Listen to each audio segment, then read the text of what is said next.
Hello and welcome back to Rage Gaming. My name is Hollow and today we're talking dual blades in Monster Hunter Wilds. With the beta now ended, I've been able to assess my thoughts on the weapons that I've actually been delving into, and my old main has always been dual blades for years. Today, I want to discuss the state of dual blades in Wilds by covering the big changes in the new core gameplay loop, the min-max best things to do and why, and how you effectively make use of this new kit beyond just explaining what the kit is. Overall, I think it's absolutely fantastic. It captures that cat and mouse playstyle of these weapons. Now we return to a more grounded playstyle compared to the aerial spam nature of Rise.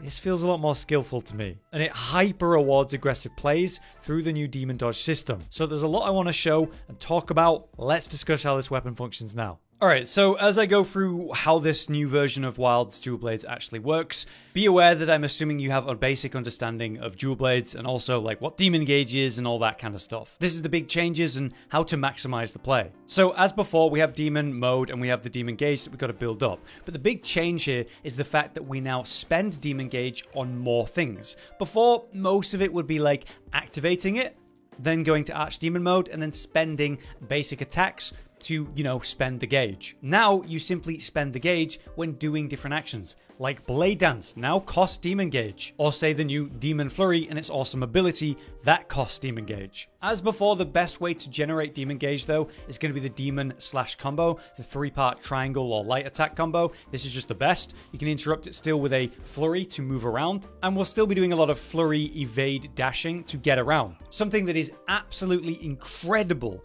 for dual blades that I didn't expect to be is the aiming with focus mode. Take for example that basic idea. You're going to move and attack at the same time by using flurry rushes. So I'm evading and flurry rushing and evading like normal to stick around to the target, get to the weak point, avoid whatever it's doing. But with that aiming, I'm able to stay on the target. And since we do have internal cooldowns or animation locks during stuff like these longer combos, you can calmly aim, no problem, and stay on the target like so. Now obviously I've just shown it a bit there, but there is the new Blade Dance combo, which is now a 3-part instead of you press it and get stuck. So you activate it, then you continue it into Blade Dance 2, and then the new ending, Blade Dance 3. So the amazing detail here is that you can cancel it or just basically choose to not continue it. So you can press it and then go, this is bad, let's not continue to part 2 and get out of the way. Or we have the new Flurry, right? So this is movement and a shorter version of the Blade Dance. And this can, interlink with the Blade Dance. So we're going to go for Blade Dance Part 1 and then go to a Flurry. So as you can see, I just press R2 to interrupt this Blade Dance to get that movement. From there, all I need to do is just keep pressing R2 on a controller. So let's do the full thing.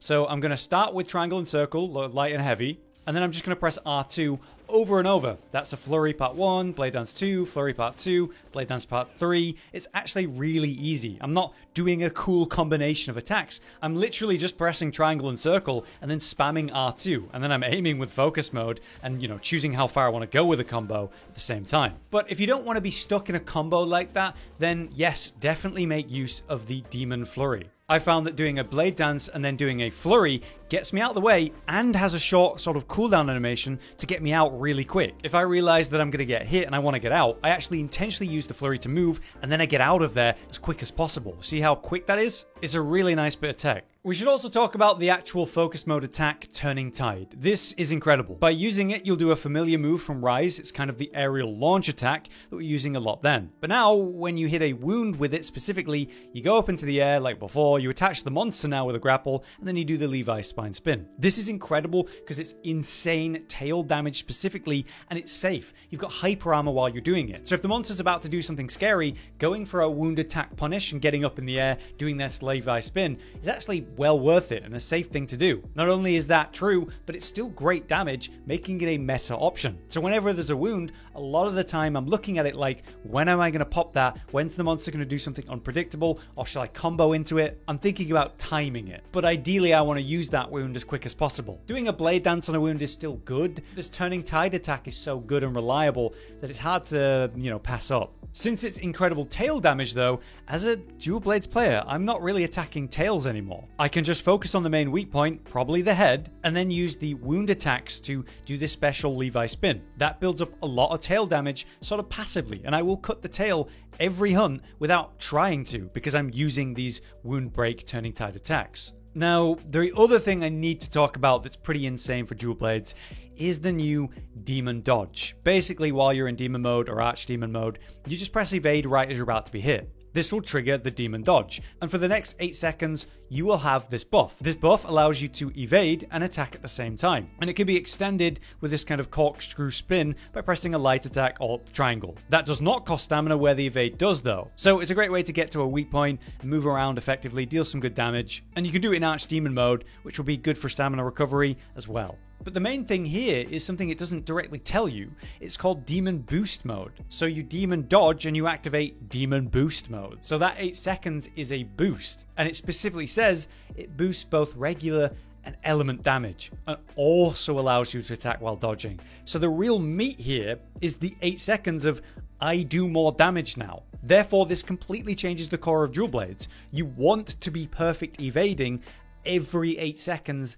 Ideally. Hey, sometimes you just can get a full blade dance off and there's no evade possible. Dealing damage is more than dealing no damage. But if you can regularly perfect evade, you should. And so, if you see a monster doing an attack that you think you can evade into to trigger the Demon Boost mode, you should. And that's become the new meta for the weapon, maintaining your Demon Boost mode by evading into attacks. We're not moving around the monster as much, we're kind of seeing it's doing an attack, finishing what we're doing, and evading into the monster's attack. And it feels really good. Now, if only it gave us stamina like the Bose one. There is a couple other things I should mention, like the fact that when you activate Demon mode, you can now move and do it. Before, it would hold you in place, and that was really annoying. And the classic way to get over that would be like a Palamute dismount, so you do Demon mode while moving anyway. But since they've made it kind of normal, it sort of moves you forward a bit. It is a nice little addition, little sort of thing. Also, you can do the Levi spin just as before from, say, Aerial. Instead of using Palamute, we just use the Sacred, so you jump in the air, you Demon mode, and then you just do it with a triangle or light. That does not build up mount damage though, which kind of sucks. So you have to do the normal attack while you're in the air. Also, we all get a new special dismount attack by pressing triangle and circle, or light and heavy together. Ours is a kind of mini Levi spin. It's fine, but nothing to go crazy over. But mount damage is mount damage, so it's an option. And yes, you can still do sliding, so Demon mode active, use a Demon Flurry when going downhill, you'll slide, press triangle or light in the air, and you'll do the spine spin. So it is very familiar as a weapon, but with this new Demon mode boost, perfect evading, and a new maximum DPS combo in the Blade Dance that's so much more controllable. This is what you want to be doing all the time, as much as possible.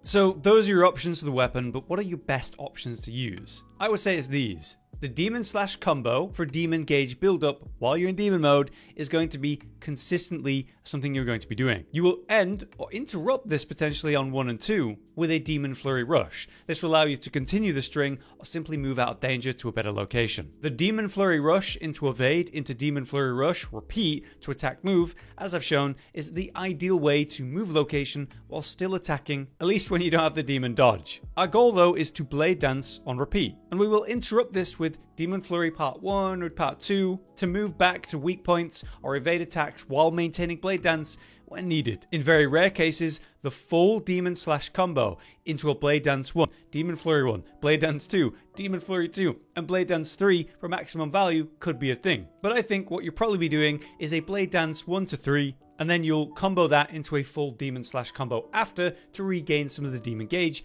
if you have the option. You're just trying to minimize that combo to the full Blade Dance 1, 2, and 3 as much as you need to in the moment. Then you've got the Demon Flurry combo itself, which technically you can just do Demon Flurry Part 1, 2, and then end with Blade Dance Part 3. And you can do that in Archdemon mode to recover stamina while still doing great attacks. Naturally, you're going to look for that perfect evade to generate the Demon Dodge buff whenever possible. The Demon Dodge and its Spiral Spin Extend in Archdemon mode is a great way to recover stamina for a brief period, assuming you don't spam the evade too much. And then, obviously, we have the new Focus Mode attack, which is going to be used to break wounds and deal great damage, especially to the tail, without risking yourself. What about your game plan and advice for that? Your general game plan then, based on those best options, is actually really simple in concept, but that's the entire fun of the weapon in reality being more complicated to apply. Your goal is to apply the full Blade Dance combo to the weak point of the monster over and over as much as you can, and as consistently as you can. This will mean throwing out regular Demon Slash combos to maintain Demon Mode Gauge to then spend on those dances. And ideally, as much as is possible, do so with the Demon Dodge buff active because it enhances both physical and element damage output, so during the dance, that's even better. So you might actually intentionally evade into attacks to generate the demon dodge. Therefore, the gameplay loop is a fantastic game of cat and mouse with the monster. How much can you get away with right now? Can you get Blade Dance Part 2 off before the monster interrupts you? Can you even reach Part 3 right now? Will you need to cancel during the combo and then go for a perfect evade instead? Did you land the demon dodge buff? If so, how much of this next 8 seconds can you get a blade dance off during? How much can you currently do with your remaining stamina? Or should you go into archdemon mode and recover it while still attacking? Do you need to do a demon slash combo right now to regain some demon gauge before you run out? There are many questions to ask, and your management of that mid-fight is what the weapon is. Our newer stuff is just intentionally evading into attacks to trigger the demon dodge buff, using focus mode to attack those wounds and break them using our focus mode Levi spin. I also recommend using mounting attacks to create more wounds with ease and bring the monster down for a free DPS window. You want to do that on pretty much every weapon though. Just remember that you're ideally trying to attack always. If you're moving to a weak point, you should be using demon dodge attacks or the blade flurry to get there while dealing damage. And if there's no great weak point right now or a chance in that moment, at least be attacking something. If it's suboptimal damage, at least it's some damage. We're just trying to aim for a weak point as much as we can. To give you a general opener though for a fight, approach the monster and go for the new sneak attack. That actually causes the monster to flinch for a moment. We need to build demon gauge as soon as possible to start the fight, so enter demon mode while it's flinched immediately and use the full demon slash combo and prepare yourself for the raw. You want to perfect evade the raw to generate that 8-second demon dodge buff, and then you begin a blade dance at a weak point as soon as possible while it's recovering, likely demon flurrying to move out of the attack. And then just continue from there. Create wounds, break them with the focus mode, maintain the demon gauge, and blade dance as much as you can at the weak points. But that brings me to my conclusion on this updated version of Dual Blades. I think, in my opinion, this is fantastic. The fantasy of the weapon to me is just to consistently attack with maximum damage potential at a weak point, while the monster is trying to attack me and turn and can never really catch me. You're just too fast and you dodge every attack and you apply pressure constantly. You're like lightning zipping around the monster that's cutting it to shreds. This version of Dual Blades has hit that fantasy for me better than any other version that I've experienced, so I really like it. In regards to the relative power of the weapon compared to others though, obviously we'll have to see in the full release. Skills are going to make a huge impact. Right now, I've been seeing speedruns against Rei Dao at close to 5 minutes in length, or even less, with the best weapons reaching around 4 minutes, where, you know, they're using a lot of rock pulls, and also the heavy bowgun is often quite involved for the demon ammo buff, or say putting a monster to sleep. So Dual Blades is definitely up there in its first showing. I found it easy to apply, easy to learn, and more forgiving than ever because the Blade Dance combo lets you sneak out of it or have that panic perfect evade right at the last moment. That can be life-saving. You're just trying to min-max that to maintain the demon dodge buff, and that's where a lot of the skill is. Having the demon dodge buff to do a full Blade Dance combo at a weak point. So you have to work out how much of a current Blade Dance can you get off right now, and what kind of attacks can you dodge into to get the demon dodge buff. I found it extremely fun though, and I really prefer this version to the whole aerial spam that was Rise. For now though, I hope this overview helped you understand the changes in Wilds, and maybe what you're trying to do with it.